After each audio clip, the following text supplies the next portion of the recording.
My parents were married for 55 years.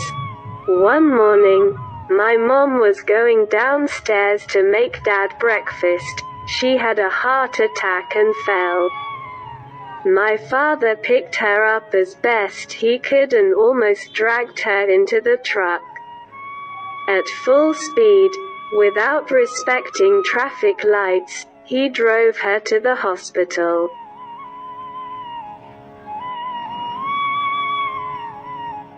When he arrived, unfortunately she was no longer with us. During the funeral, my father did not speak. His gaze was lost. He hardly cried.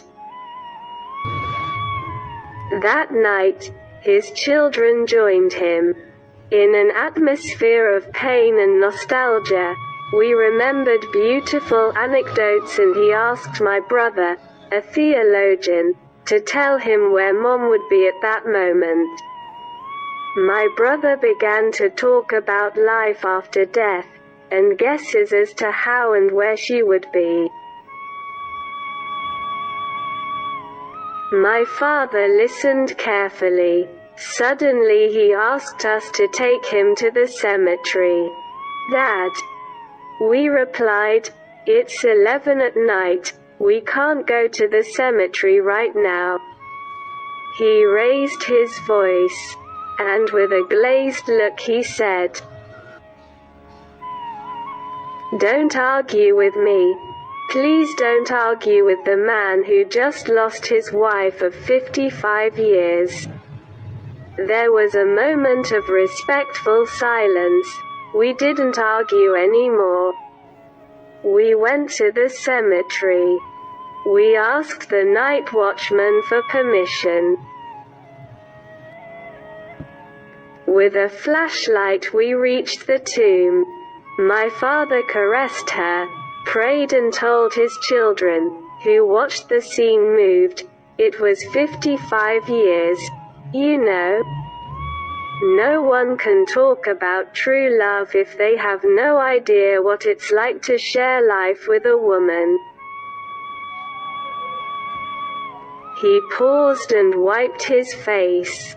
She and I, we were together in that crisis. I changed jobs. He continued. We packed up when we sold the house and moved out of town. We shared the joy of seeing our children finish their careers. We mourned the departure of loved ones side by side. We prayed together in the waiting room of some hospitals. We support each other in pain. We hug each Christmas, and we forgive our mistakes. Children, now it's gone, and I'm happy. Do you know why? Because she left before me.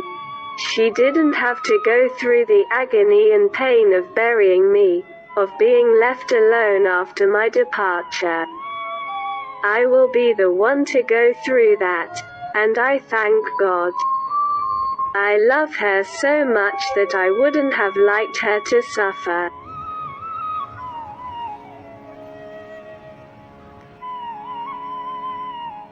When my father finished speaking, my brothers and I had tears streaming down our faces. We hugged him, and he comforted us. It's okay, we can go home. It's been a good day. That night I understood what true love is. It is far from romanticism, it does not have much to do with eroticism, or with sex, rather it is linked to work, to complement, to care and, above all, to the true love that two really committed people profess.